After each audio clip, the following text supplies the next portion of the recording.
welcome to the program. My name is Kevin Tocci, and I will be your host for the next nearly 30 minutes. Today, our conversation will focus on some of the great things that are going on in the Plymouth County Treasurer's office. We'll talk about a couple of different things. We'll talk about the CARES Act. Do you know if your community applied for any funding? What is the CARES Act? Where did that funding come from? And what are some of the integral things that happen in the Treasurer's office? Who would we speak to about that? Well, none other than the Plymouth County Treasurer, Tom O'Brien. Treasurer, welcome to the program. Kevin, thank you so much for having me. And I'm excited because, you know, the county treasurer's position is one of those things that people will scratch their head and say, I'm not exactly sure what the county treasurer does. And so you've given me a little bit of a forum here to talk about that, because it's amazing as I think about the scope of the job and the responsibilities that we touch a lot of lives here in Plymouth County, and we have some real impact. So I really appreciate you affording me the opportunity to let people know what the Plymouth County Treasurer does, what we've been up to, and really some of the things that have been happening recently. A lot of good news to report. It's interesting that you say that, because we're living in the world of COVID-19, a global pandemic, and how we do things. It's not the norm. I mean, we're conducting our conversation virtually right now, and what's fantastic is that there have been things that have been going on. Plymouth County government has been in the news because, your department, you're part of Plymouth County government, actually sought out funding to be able to give back to the 27 municipalities, the one city and 26 towns, to help them navigate through, or at least kind of dampen the costs of COVID-19. Walk us through how it came to be that the county sought funding to be able to help out its membership. No, what a great opportunity to let people know how their government is really working for them. As we know, this pandemic has really turned the world upside down and has impacted so many lives in such a difficult way, and impacted our communities, impacted our town employees, impacted our town resources. And the federal government has seen fit to pass some large relief packages beginning really at the end of February, early March, and going all the way through. The third package that they passed, commonly now called the CARES Act, the Coronavirus Relief and Economic Security Act, was passed on March 27th, signed into law. And that act envisions sending money back to cities, towns, counties, and states to provide relief for the expenses that those entities had to incur to deal with the pandemic. I mean, Kevin, we know firsthand, towns had to dedicate significant resources right away to buy PPE, buy face masks, get plexiglass separators, get hand sanitizers, things that weren't in the budget, things they had no expectation that they were going to have to pay for, items they didn't know they were going to need. And so many of them had a huge impact on the budget. So federal government said, let's pass the CARES Act, let's provide some relief for those costs.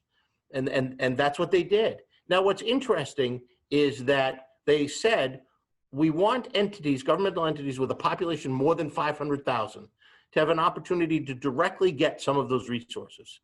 And here in the Commonwealth of Massachusetts, there are only 4 entities that qualify.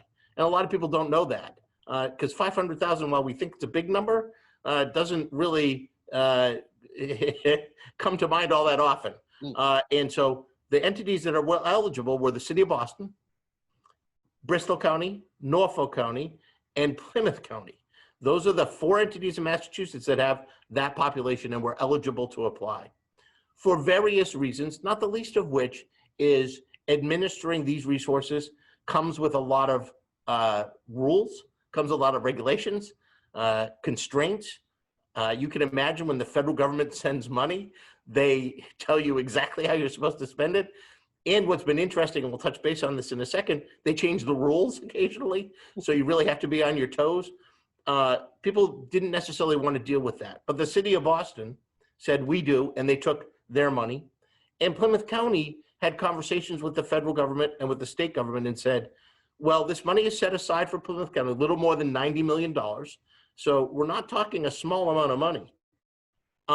If we don't take it to disseminate, to distribute, to disperse to our towns, will you guarantee, you the state, you the federal government, guarantee that 100% will be spent in those 27 communities? To their credit, they candidly admitted that they couldn't guarantee that, that they had other costs that were countrywide and statewide that needed to be covered, that they would spend as much of it as they could, but couldn't guarantee 100%. And the only way 100% could be guaranteed to be spent in these communities was if Plymouth County applied for and received those resources. So the commissioners really took a significant step to make sure that those monies came back. We filled out an application. We, the county commissioners, the chairman, Dare Pilata, Greg Hanley, Sandy Wright, and myself as the chief financial officer, we filled out an application on April 15th. On April 27th, we received a little more than $90 million. And I have been pleased and really thrilled with how quickly we've responded to that responsibility. The first thing we did was set up a dedicated website, PlymouthCountyCares.com, so that communities could see exactly where every dollar was going to go. And so that we could tell them what the rules were, both at the federal level and at the county level, so they could apply for these resources in a manner that made it most successful.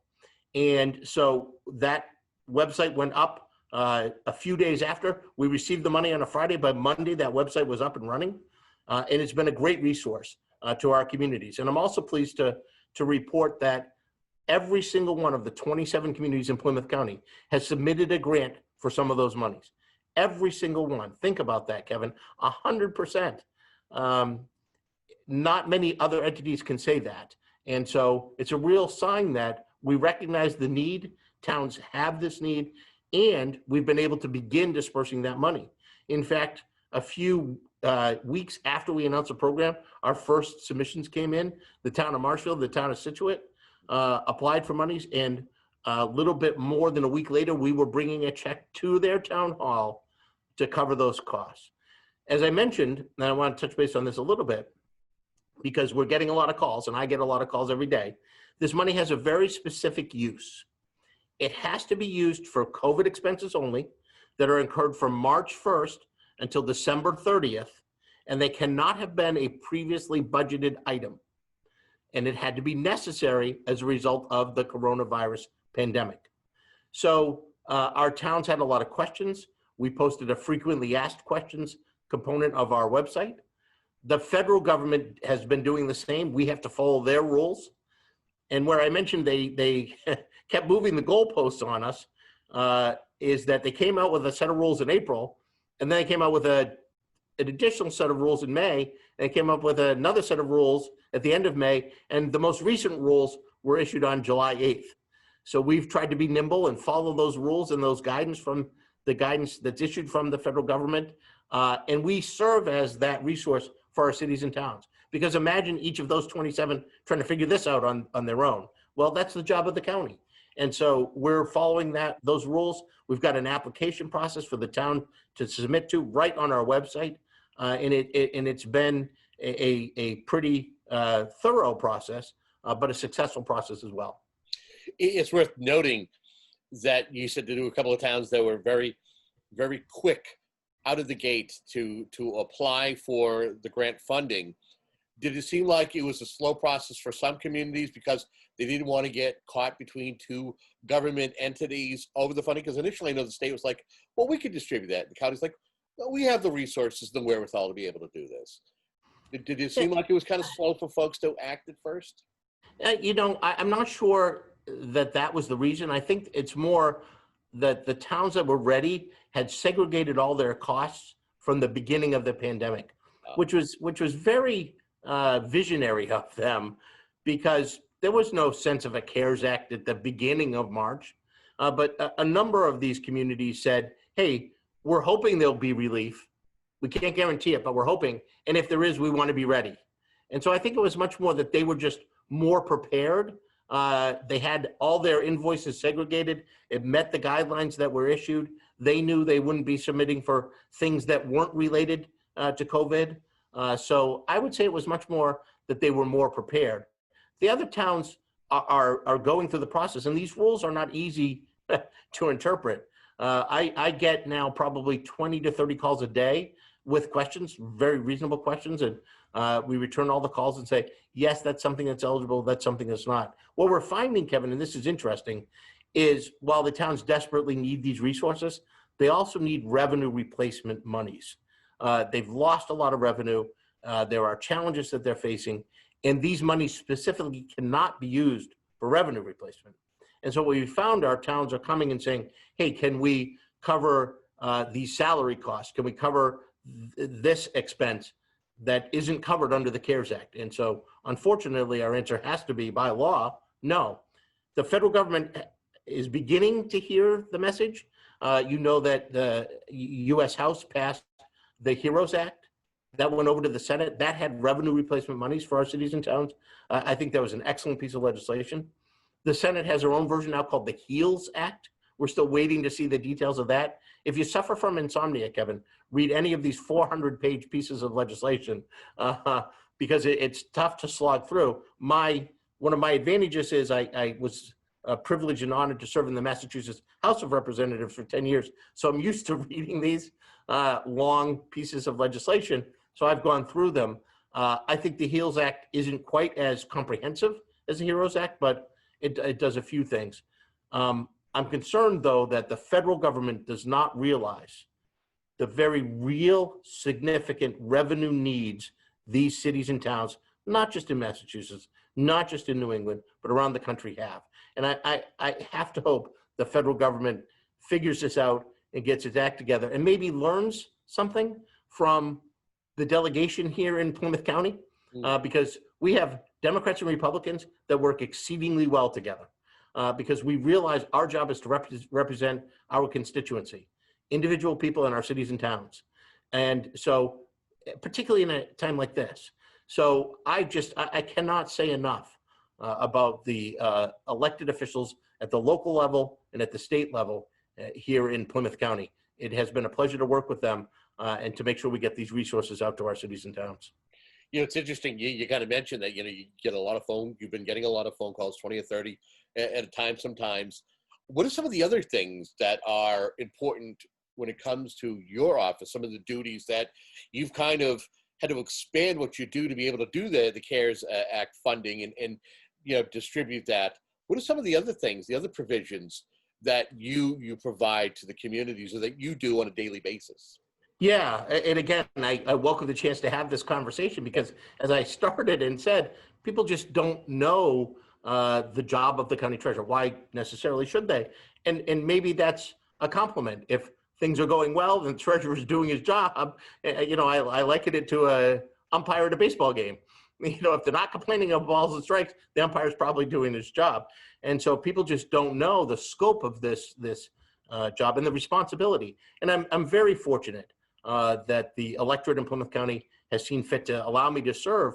And I think it's because I have the educational background, the legislative background, and the financial background. I served as a financial services representative for a Fortune 500 company for more than 6 years and got all my certifications to do that. As the county treasurer too, I continued my education and I am the only current county elected official that is a certified Mass Municipal Treasurer. I had to go to the school provided by the Mass Collectors Treasurers Association to get that certification because here's what the job entails. I'm the Chief Financial Officer for Plymouth County, responsible for its budget, revenues and expenses. I have to work closely with the commissioners. They're the chief executive officers to prepare a budget. But what's unique about the county is that our legislative body is an advisory board. And the advisory board is made up of one member from each of the boards of selectmen or counselors in Plymouth County. So we have 27 members on our advisory board, all selectmen or counselors with a lot of experience, a lot of knowledge.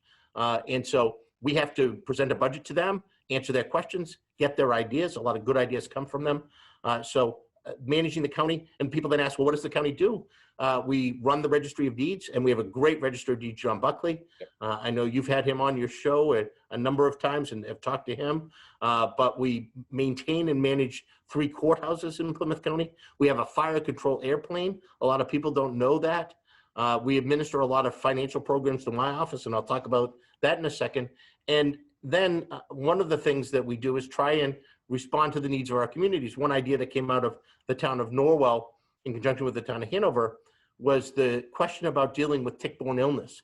Lyme disease was a real problem and a growing problem in the Plymouth County area, Barnstable County, Plymouth County. And they came to us and said, we can't afford to do this on our own.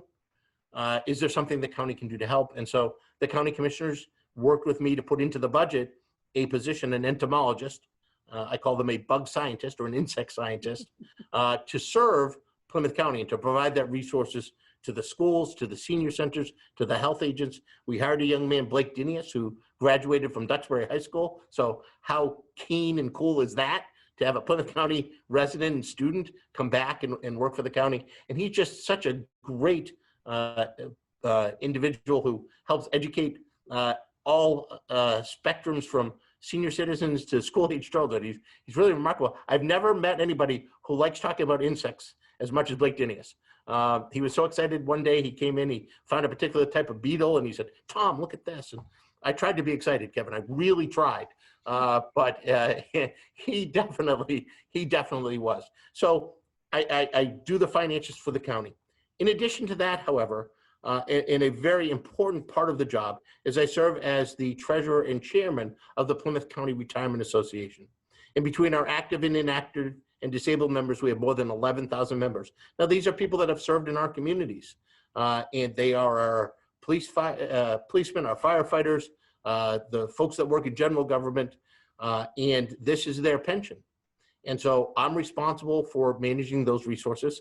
When I started as the treasurer a little more than 13 years ago, we had a little more than $500 million in assets under management. What I'm very pleased at is the work of our board, not just me, but the entire board, to grow these assets.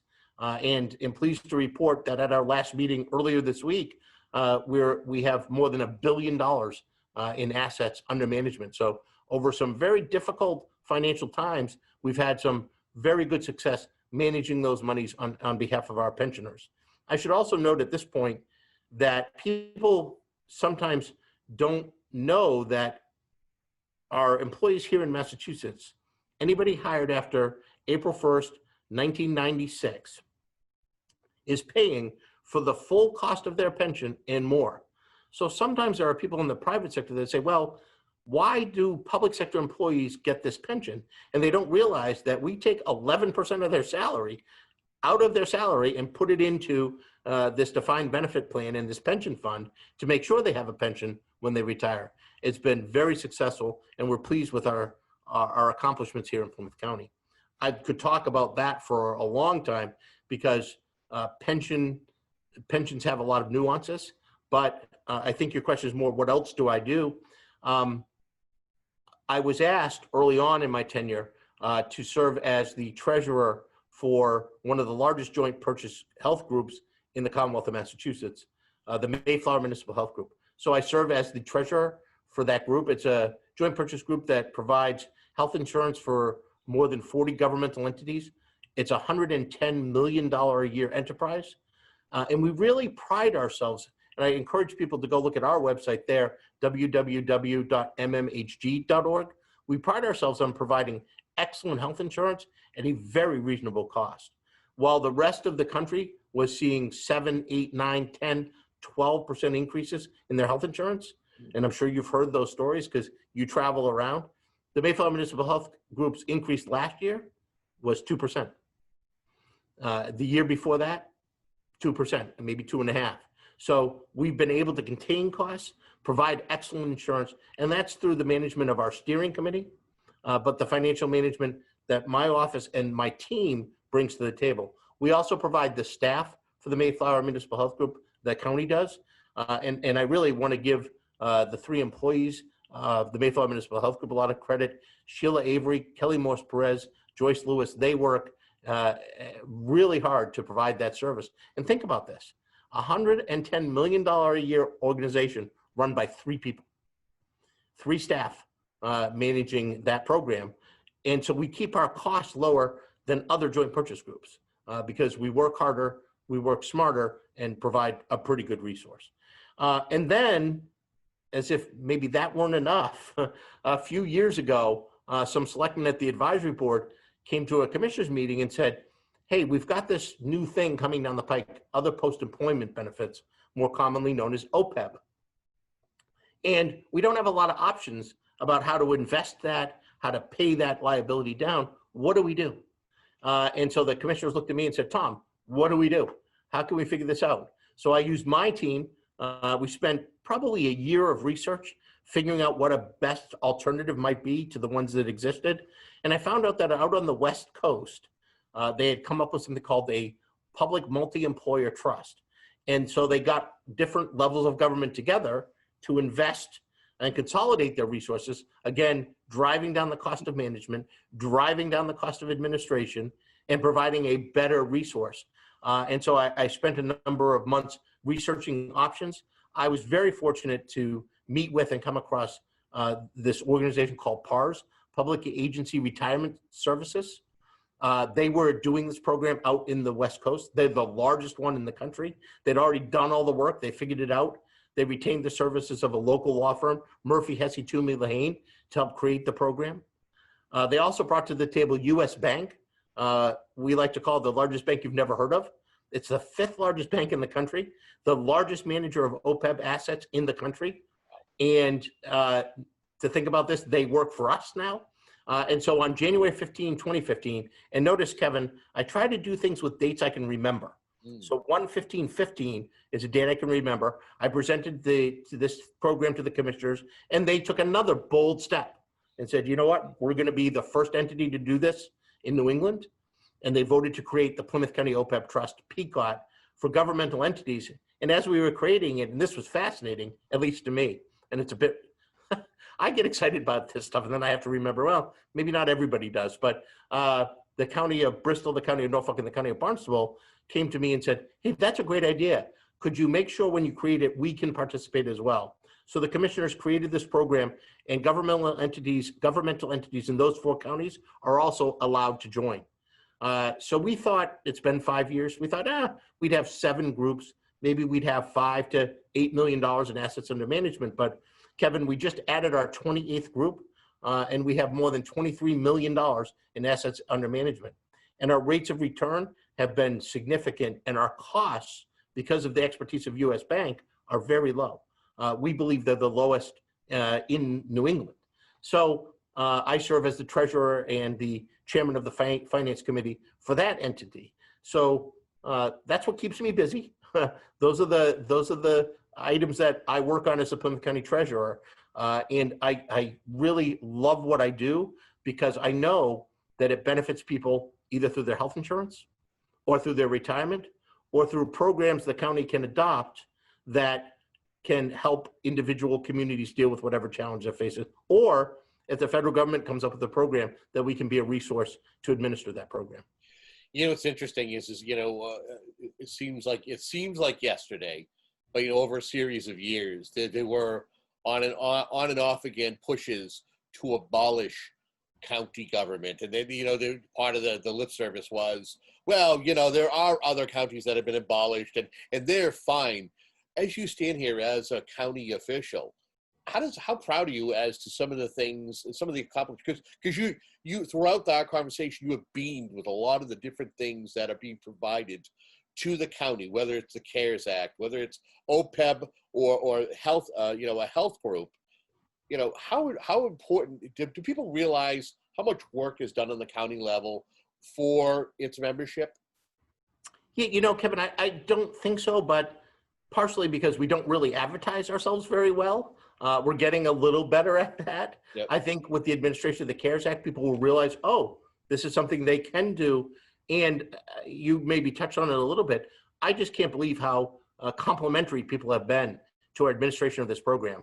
I was just on the phone before this opportunity where somebody said, we were wondering how this would work out, but we are so glad the county took that $90 million in administering it, because we're getting our money faster. We can see how it's done. We feel that locally we can get questions answered. So is it rewarding to see that regional services are working and that it's working here in Plymouth County? Absolutely. But it takes a team effort to do that, Kevin. And I have to give credit to our commissioners. We don't always agree. We represent different parties, but we have the same goal and the same purpose, and that's to serve the 27 communities of Plymouth County and provide them with the resources they need. And our local officials have begun to realize that we're a partner they can rely on now. And so as I look to the future, I think, and this is my opinion and my take on things, that regionalization really is the wave of the future. You and I were chatting a little bit earlier that as you travel around the rest of the country, counties are big entities and people know what county they live in.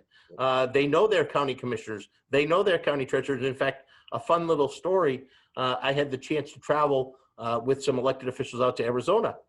And we were with, we ended up, the mayor of Boston was out there as well. And so I was with some state reps and some state senators here in Massachusetts, probably a lot more well-known than the county treasurer.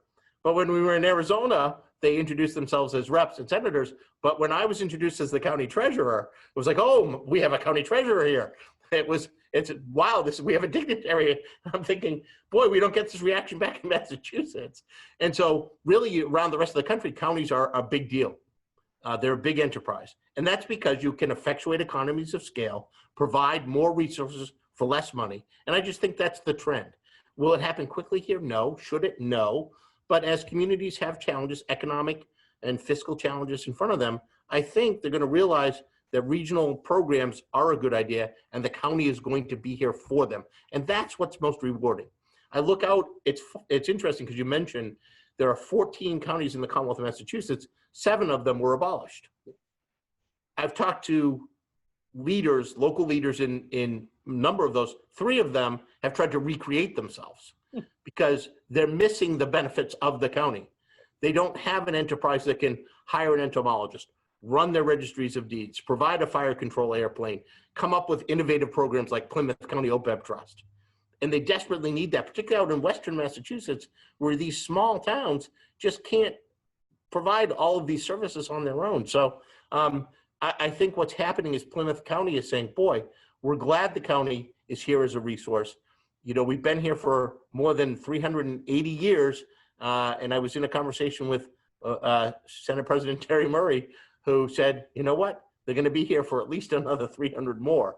And we hope so. And we hope so because people need the services that we can provide. Tom, you get a couple of minutes left, and that gives you an opportunity to touch upon anything that we have overlooked to mention or reemphasize anything that we have talked about over the past 25 minutes. Well, Kevin, your questions were probing. You got me talking about things that I'm excited about. I think we covered the gamut. The only thing I'll just close with is right now, and for those people watching, obviously the coronavirus, the pandemic, is first and foremost on all of our minds. We know that we still have a battle in front of us. We don't know how long that battle is going to be, but we know it's not over. And the thing that I would like to just close with and remind people about is the Plymouth County Cares program. Please, if you haven't had an opportunity to go check out that website, plymouthcountycares.com, look at the resources. Please feel free to contact the county. You can call me directly at 508-830-9130. Whether it's a question that you have, a resource you think we might be able to provide, we really want to be here to do that. Reminding people that the county has a role and a function to provide regional services to serve you. It's not to do anything but to make sure our communities have some resources that they might not be able to provide on their own, and we want to be there to help. So I guess maybe getting the county back in the mindset of people and letting them know that we're very proud to be Plymouth County and we're very proud to provide some of these resources and services. Well, we thank you for joining us today to discuss many of these items, whether it's about the CARES Act or what it is that your office does and some of the great things that are happening. We really appreciate the opportunity. Well, thank you for the opportunity to talk about all these things. And if I haven't covered everything, I hope for the chance to do it again. Sounds great. And we want to thank you, the viewer, for tuning in for a segment like this. Again, the idea is to better inform you, keep you up to date with some of the things that are happening. The good things doesn't always have to be negative or downtrodden. The idea is to keep you informed as to what's going on, whether it's the local people in the community or some of the officials who are doing great work. Thank you very much for tuning in.